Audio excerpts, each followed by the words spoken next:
Hi, lecturer Rosmawani. Today our topic is FIFA corruption scandal, and our group is Group 2. Our leader is Jason Lee Pingler. Our group member we have David Tek, Choji Singh, Choshini, and me, Wong Ting Wei.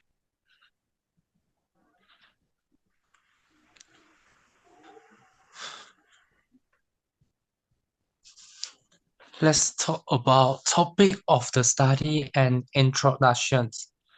The 2050 FIFA corruption scandal involved the U.S. Department of Justice indicting seven FIFA officials for accepting 150 million in bribes over 2 decades, leading to the indictment of 14 individuals by the FBI and IRS-CI for wire fraud, racketeering, and money laundering, and resulting in the sentencing of a former FIFA official to 16 months in prison. Let's go to the next one. Background of the case.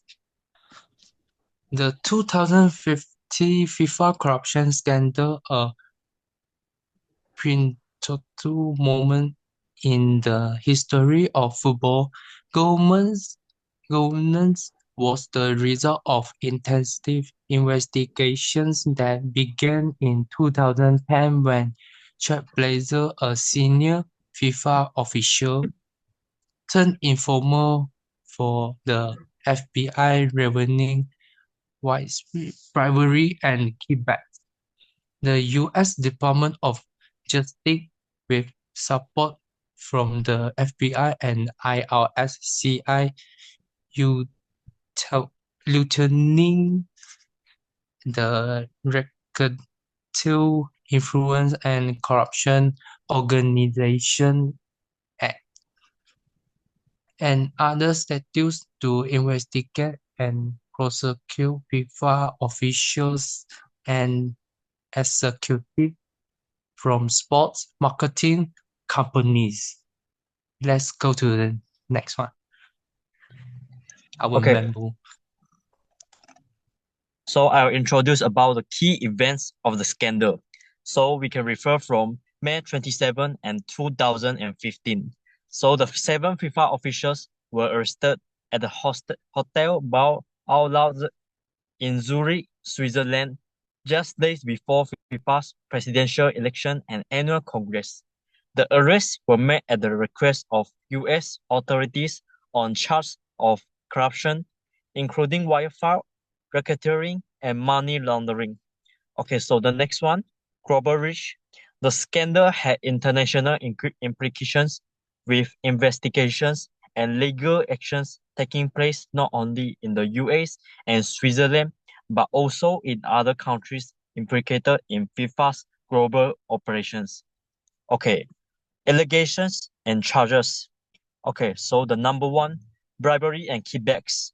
Allegations focus on bribery and kickbacks related to the awarding of media and marketing rights for FIFA tournaments, including World Cup qualifying matches and regional championships. Okay, guilty pleas. Several individuals, including Chuck Blazer and Alexandre Berziker, he is the former CEO of a sports marketing company, pleaded guilty to various charges, agreeing to cooperate with authorities in exchange for reduced sentences. Okay, next one. So next one, the impact on and fallout. The FIFA corruption scandal lead to the resignation of President Pete Blanter and other top officials. In response, FIFA introduced major reform to increase transparency and improve its governance. Legal action continues worldwide, targeting more people involved. The scandal received widespread media attention, sparking discussion about ethics in sport and the need of integrity in global sport organization. In in change how people view FIFA and influence reform in other sport organization dealing with similar problems. So next one.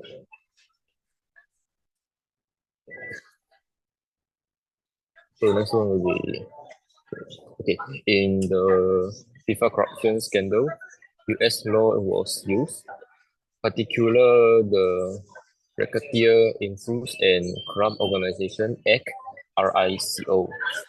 The law target ongoing criminal activities like bribery and fraud. FIFA officers will change charged under RICO of their long-term involvement in corrupt practice within global football. So next one. And wire fraud means using electronic communication with trick people like get money illegal, as stand in Title 18 U.S. Code, Section 1343. FIFA officers were accused of using email and phone call to commit bribery and manipulated bidding process. Uh, money laundering involves hiding the source of illegal gain money through complicated transaction. As per Section 1956 and 1957 of Title 18 U.S. Code, FIFA officer illegal use this method to clean money obtained from bribery and fraud. So next one. Okay, so I will keep explain about relevant laws and punishment committed. Okay, so I'll explain about Travel Act. So the meaning of the offense is traveling between states or internationally, or using interstate facilities such as the mail of telecommunications. Okay, implication. Some defendants were charged under the Travel Act for traveling to the United States or using US-based facilities to engage in corrupt activities related to FIFA business and events. Okay, so number 5, bribery and corruption offense. The meaning of the offense is offering, soliciting, or accepting something of value with the intent to influence the actions of a public official or other person in a position of trust. Okay, last one, implication. FIFA officials were accused of accepting bribes and kickbacks from sports marketing companies in exchange for awarding lucrative media and marketing rights for FIFA tournaments.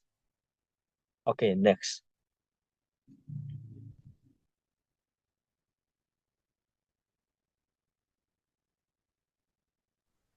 And moving on, the related punishment for it will be prison sentences. Defendants convicted of these offenses will be facing significant prison terms ranging from several years to decades, depending on the severity of the charges. And next up, fines. Monetary penalties were imposed, often amounting to substantial sums to deter and punish illegal conduct, and also forfeiture of assets. Defendants were required to forfeit assets obtained throughout or used in furtherance of the criminal activities, including funds laundered through international financial systems. And next up, we have implications for individuals. So, criminal charges. FIFA officials and executives face charges under US laws like RICO, wire fraud, money laundering, and them leading to prison sentences and fines. and reputational damage. There is severe harm to global sports reputation and bans from football-related activities. Next up, implications for organizations. Legal and financial penalties. Sport marketing firms and other entities involved face fines, legal actions, and reputational harm. And then loss of sponsorship as well. Sponsor reconsidered associations, leading to revenue impacts and contract renegotiations. And lastly, implications for countries.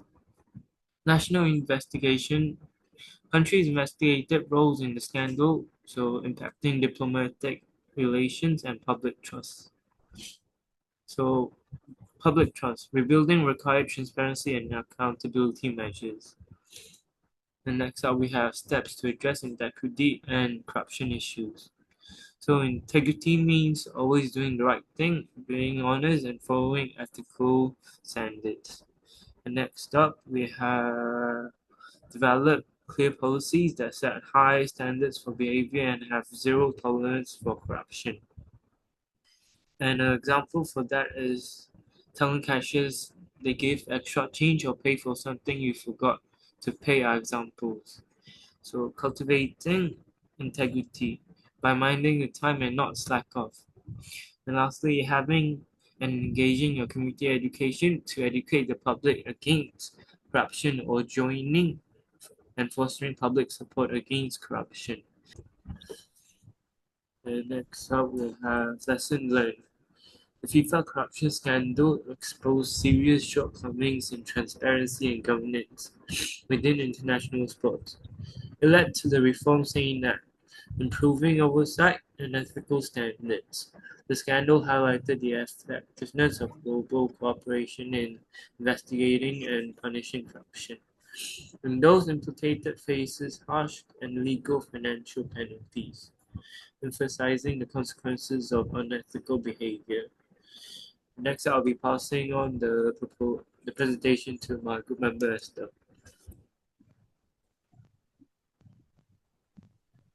Moving on, in conclusion, the FIFA corruption scandal revealed deep-seated corruption within the organization, leading to widespread reforms and a heightened focus on accountability in sports governance.